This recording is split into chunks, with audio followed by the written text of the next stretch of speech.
সুইটি, ঢাকা শহরে একজন বড় ব্যবসায়ী তার ছেলে আজকে তোকে বিয়ের জন্য দেখতে আসবে।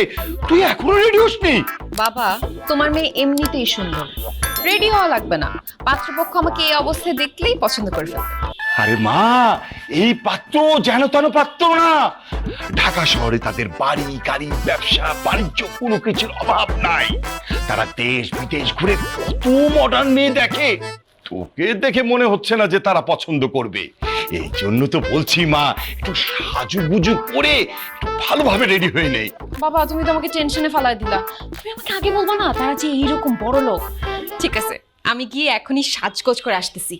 এমন সাজ দিব পাত্র আর পাত্রের বাবা আমার দিক থেকে চোখই ফিরাতে পারবে না। যা মা, তাড়াতাড়ি যা। শাহানা, এই শাহানা, কোথায়? আশ্চর্য, মেহমান একটু পর চলে আসবে, তুমি এখনো বাড়ি ঘর পরিষ্কার করোনি?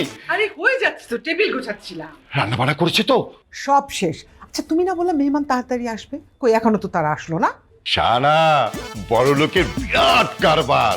তারা লেট করে ঘুম থেকে উঠবে, লেট করে তারা খাওয়া দাওয়া করবে, লেট করে কোথাও যাবে, আর সবাই তাদের জন্য অপেক্ষা করবে। এটাই তো স্বাভাবিক।